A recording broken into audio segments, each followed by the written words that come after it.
Sir ఇప్పుడు ఏఐకి ఆల్గోకి difference ఏంటి sir? So algo trading ఏంటంటే మీకు డైరెక్ట్గా ఈ పర్టికులర్ స్పాట్ ప్రైస్లో ఇక్కడ కొనేసేసేయండి, ఇక్కడ బై చేయండి, ఇది స్టాప్ లాస్ అని చెప్పేసి ఒక టార్గెట్ ఇవన్నీ ఇచ్చేస్తుంది. ఇది ఆల్గో ట్రేడింగ్ అయితే. కానీ ఏ అయితే అలా ఇవ్వదు, మీకు పర్టికులర్గా ఒక 2 లెవెల్స్ మెన్షన్ చేస్తుంది. ఓకే, ఈ లెవెల్కి పైన మీరు బై చేసుకోవచ్చు, ఈ లెవెల్కి కింద సెల్ చేసుకోవచ్చు. అంటే డెసిషన్ మీ చేతుల్లో పెడుతుంది.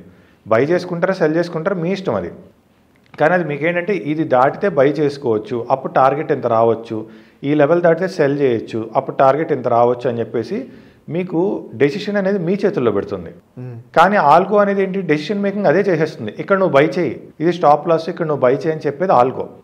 సో ఆల్గో అనేది ఏంటంటే ఆల్రెడీ ఉన్న ప్రీ డిఫైన్డ్ ఇండికేటర్స్లో ఒక 2-3 ఇండికేటర్స్ బేస్ చేసుకుని 2-3 ఇండికేటర్స్ కలిపి ఒకే చోట ఎక్కడైతే పాజిటివ్గా రెస్పాన్స్ అవుతాయో అక్కడ మీకు బై సిగ్నల్ ఇస్తుంది. మళ్ళీ అదే 2-3 ఇండికేటర్స్ కలిసి ఒకే చోట ఎక్కడైతే సెల్ చెప్తుందో అక్కడ మీకు సెల్ ఇండికేషన్ ఇస్తుంది.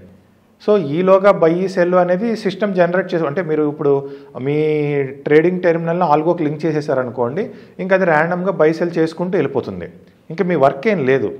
సో మొత్తం అంతా సిస్టమ్ చూసుకుంటూ ఉంటుంది. This is algo. కానీ ఏ అంటే ఏంటి, ఈచ్ అండ్ ఎవ్రీ స్టాక్లోనూ ఓకే ఇక్కడ మార్కెట్ ఇవాళ ఎలా ఉండొచ్చు, పెరుగుతుందా పడుతుందా, సో రెసిస్టెన్స్ లెవెల్ ఏంటి, సపోర్ట్ లెవెల్ ఏంటి, ఈ ఇన్ఫర్మేషన్ మాత్రమే ఏ ఇస్తుంది మనకి.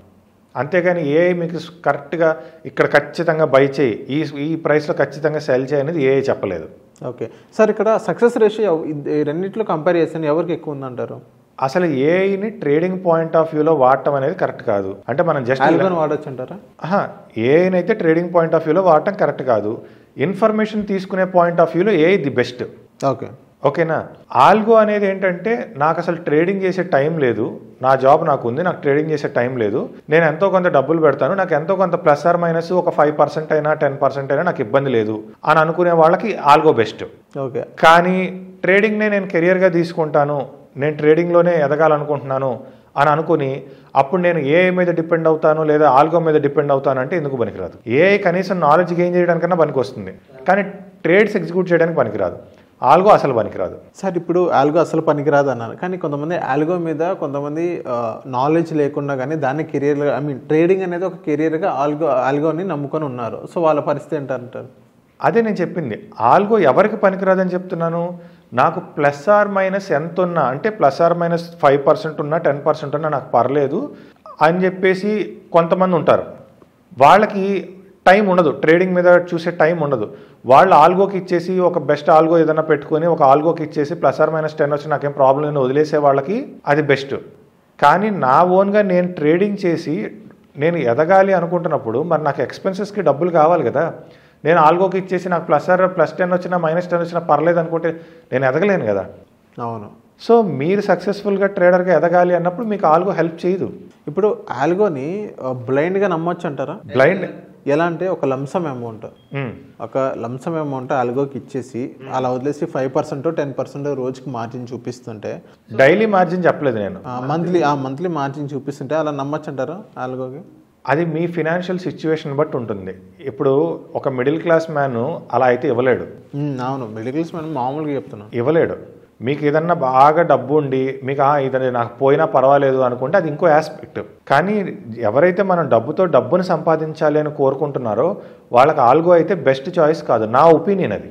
నేను ఇది ఖచ్చితంగా ఆల్గో వేస్ట్ అని నేను చెప్పట్లేదు, నా ఒపీనియన్ చెప్తున్నాను. నా పరంగా నేను చూసినంతలో నా ఒపీనియన్ అయితే ఒక సక్సెస్ఫుల్ ట్రేడర్గా మీరు ఎదగాలి అంటే ఆల్గో అనేది వర్స్ట్ చాయిస్. సక్సెస్ఫుల్ ట్రేడర్గా కాకుండా నార్మల్గా నాకు మంత్లీ ఇంత రిటర్న్స్ వస్తే చాలా +5 10 అలాగా. సో అలాంటప్పుడు మనం ఒక అమౌంట్ ఒక 10 లక్షలు కానీ ఒక 1,00,000, మీరు చెప్పిన 1,00,000 రూపాయలు కానీ, సో ఆల్గోకి అలా పెట్టచ్చు అంటారుగా బ్లైండ్గా?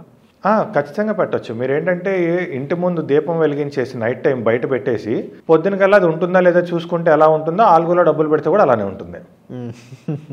ఓకే సార్, నెక్స్ట్ ఇప్పుడు ఫోమో. ఇప్పుడు ట్రంప్ ఏదైనా చెప్పిన వెంటనే దాన్ని సెల్ చేయడం కానీ, లేకపోతే ఒక భారీ ఇన్వెస్టరు ఒక దాని మీద ఇన్వెస్ట్ చేసి దాని సేల్స్ పెరిగి దాని ఊహాజ్ఞతో దాని మీద ఇన్వెస్ట్ చేయడం కానీ ఫోమో ట్రేడింగ్ చేస్తాం. సో ఈ ట్రేడింగ్ ఎంతవరకు కరెక్ట్ అని అంటారు? ఆ ఫోమో ట్రేడింగ్ అనేది మీకు వితౌట్ ఎనీ నాలెడ్జ్ ఆ ఫోమో ట్రేడింగ్ చేయడం అనేది కరెక్ట్ కాదు. ఓకే. కానీ మీకు ఫర్ ఎగ్జాంపుల్ ఇప్పుడు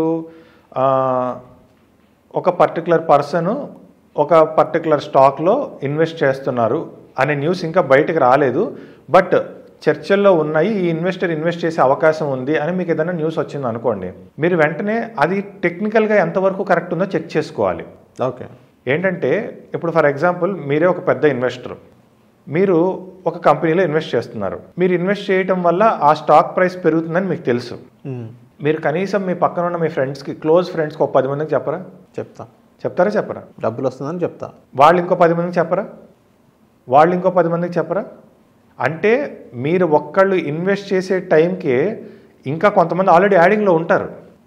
సో దీని అంతటిని మనం వాల్యూమ్ అంటాం. ఇది మనకి గ్రాఫ్లో కనిపిస్తుంది. వాల్యూము మీరు పెట్టకముందే, మీరు ఆల్రెడీ న్యూస్ ఇచ్చేశారు కాబట్టి మీరు పెట్టకముందే వేరే రీటైల్ వాల్యూమ్ అనేది వచ్చేస్తూ ఉంటుంది.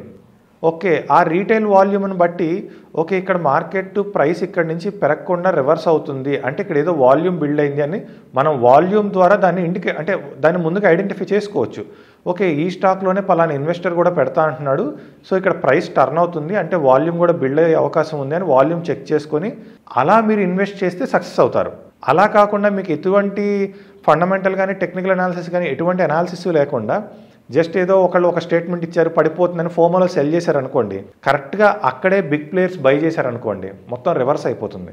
ఓకే సార్, ఇక్కడ బిగ్ ప్లేయర్స్ బై మొత్తం రివర్స్ అవుతుందా అంటే కొంతమంది బ్లైండ్గా పెడతారు, ఫోమో ట్రేడింగ్ అంట, బ్లైండ్గా పెడుతున్నారు, వాళ్ళ పరిస్థితి ఏంటన్నారు. అండ్ నెక్స్ట్ ఇంకోటి ఏంటంటే మొన్న ట్రంప్ రీసెంట్గా ఫార్మా సెక్టర్ మీద వేశారు, భయపడి కొంతమంది వాళ్ళ ఇది సేల్ చేయడం కానీ అలా చేశారు, నిన్ననే అయింది అనుకుంటా.